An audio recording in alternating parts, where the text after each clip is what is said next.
안녕하세요. 여행하는 직장인 테디입니다. 이번 영상에서는 일본 입국 신고 시스템인 비즈재팬 웹 신청 방법에 대해 알아보고요. 동반가족 등록에 대해 좀 더 자세히 들여다보겠습니다.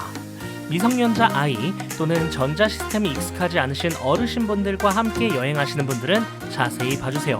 그럼 바로 시작합니다.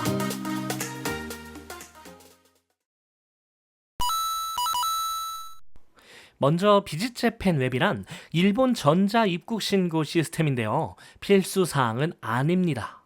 하지만 이를 신청하시면 비행기에서 종이 입국 신고서나 세관 신고서를 작성하지 않고 QR코드만 찍으면 입국이 된다는 이점이 있죠. 요즘은 대부분 하는 추세라 간혹 비행기에서 입국 신고서를 제공 안 할 수도 있거든요. 그럴 땐 일본 공항에 도착해서 수기로 작성을 해야 하는 상황이라 쓸데없는 시간을 허비하지 않도록 저는 무조건 하고 가라고 하는 편입니다. 이제 비즈재팬 앱 등록하는 방법을 보여드릴 건데요. 회원가입하는 방법은 그대로라서 예전 영상을 그냥 가져올게요. 네이버에서 비즈재팬 앱을 검색하시거나 설명란에 링크해드린 www.vjw.digital.go.jp로 들어가주세요. 이미 계정이 있으신 분들은 로그인을 해주시고요. 계정이 없으신 분들은 화면 하단에 있는 새로운 계정 만들기를 눌러주세요. 체크 하시고 다음을 눌러주시면 이메일 주소를 입력하시고 비밀번호를 2번 입력해 주시면 끝입니다. 사람입니다를 체크해 주시고요. 계정 만들기를 눌러주시면 위에 입력하신 이메일로 확인 코드가 하나 날아갈 텐데요. 그 코드를 확인 코드 입력란에 입력해 주시고요. 하단에 있는 이메일 주소 확인을 눌러주시면 로그인을 하실 수 있습니다. 방금 입력하셨던 이메일 주소와 비밀번호를 누르고 로그인을 해줍니다. 처음 로그인하시면 다중요소 인증 설정이 나오는데요. OTP 같은 건데 귀찮으니까 없음을 눌러주시고요. 다음으로 넘어갑니다. 로그인을 하고 들어가시면 먼저 이용자 등록을 하게 되어 있습니다. 본인 정보를 누르시고 우리는 일본 시민도 아니고 거주하고 있지도 않으니까 없음을 눌러주신 다음에 면세 QR을 할지 말지를 선택을 할 건데요. 저는 면세 QR을 선호하지 않아서 없음을 누르겠지만 하실 분들은 하고 넘어가시면 됩니다. 여기서 면세 QR이란 일본에서 쇼핑을 하고 세금 환급을 받을 때 여권 없이 QR로도 면세를 받을 수 있는 제도인데요. 입국할 때 여권에 이 스티커를 받은 다음 일본에 도착해서 추가로 신청을 해야 하고요. 그 QR에는 유효기간이 있기 때문에 맨날 호텔을 나갈 때마다 신청하고 면세 QR을 새로 갱신해야 한다는 번거로움이 있습니다. 그래서 전 보통 신청을 하지 않고 그냥 여권을 갖고 다닙니다. 여권 정보는 카메라로 찍으셔도 되지만 면세 QR을 안 하신 분들은 직접 입력도 가능합니다. 다음으로 넘어가셔서 여권 번호, 성, 이름 같은 정보들을 입력해 주시고요. 현 주소에는 South Korea 그리고 거주 도시명을 영어로 적어주시면 됩니다. 다음으로 넘어가셔서 입력한 부분들이 맞는지 확인하고 등록을 누르시면 되는데요. 여기서 비자 신청 필요 여부 확인으로 넘어가신 다음 없음을 눌러주시고 홈으로 돌아가기를 하시면 개인정보 등록은 끝납니다. 이제 동반가족 정보를 입력해 볼 건데요. 동반가족은 본인 포함 최대 10명까지 등록이 가능하고요. 나이, 성별 관계없이 한 분이 다 등록하실 수 있습니다. 저는 와이프와 아들을 등록해 볼 거예요. 추가 버튼을 누르시면 아까 본인 정보 등록 때 했었던 내용들을 동반 가족들 것도 하나하나 입력해 주시면 되는데요. 항목들이 똑같아서 어려운 건 없으실 거예요. 이렇게 동반 가족 정보가 입력이 다 되었으면 이제부터 여행 등록을 할 차례입니다. 참고로 본인 정보와 동반가족 정보는 계정에 계속 남아있으니까요. 다음 일본 여행 때부터는 지금 하게 될 입국, 귀국, 예정 등록만 하시면 됩니다.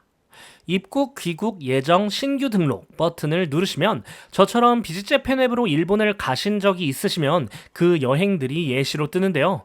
이번엔 다른 지역으로 갈 거라 인용하지 않고 등록 진행을 선택했습니다. 여행명 간단하게 입력을 해주시고요. 일본 도착 예정일도 선택해주세요. 항공권 편명을 입력해주시고 출발지도 입력해주시고 다음이요. 호텔 주소 맨 뒤에 있는 우편 번호를 입력하시면 자동으로 주소가 뜨는데요. 더블 체크하시고 호텔명과 호텔 전화번호를 입력해 주시고 다음으로 갑니다. 아까 등록한 동반가족 중 누구와 함께 갈 건지 체크를 해주시면 되는데요. 체크를 다 하셨으면 입력 내용 한 번 더 더블 체크하시고 예정을 등록하면 끝! 입국 귀국 수속으로 넘어갈게요.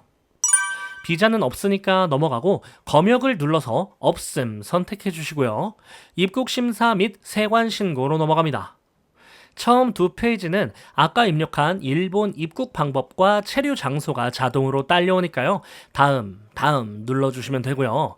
도항 목적을 목적에 맞게 선택해 주시고 일본 체류 기간도 입력해 줍니다. 이 다음부터는 질문 사항인데요. 입국 거부나 추방을 당했는지, 형사사건에 연루되어 있지는 않는지, 무기, 마약류를 소지하고 있는지, 죄다 없음을 누르시고 다음으로 넘어가야 하는 질문들만 있습니다. 중간에 동반가족의 휴대폰, 별송품 신고를 한꺼번에 신고하겠습니까? 가 있는데요. 따로 별송품이 없으면 그냥 없음을 하셔도 무방합니다. 이상의 내용은 사실과 다름이 없습니다. 예, 체크를 하시고요. 등록을 하시면 QR코드 표시 버튼이 활성화되고 본인 QR코드를 확인하실 수가 있는데요. 동반가족이 있으시면 여기 이름의 역삼각형을 누르시고 동반가족을 선택해서 한 명 한 명 이 작업을 처음부터 다시 하셔야 합니다. 즉 QR코드는 동반가족으로 입국하시더라도 개별적으로 다 하나씩 나오고요. 이 QR을 각각 소지하고 있으셔야 입국 심사를 받으실 수 있습니다. 사실 다음 두 번 누르고 여행 목적이랑 일수만 입력하고 다 없음만 누르는 거라 빨리 하시면 동반가족은 한 사람당 1분도 걸리지가 않습니다. 동반가족을 다 등록하시면 이렇게 QR코드 보기를 했을 때 이름만 바꾸면 그 이름에 맞는 QR코드를 각각 확인하실 수 있습니다.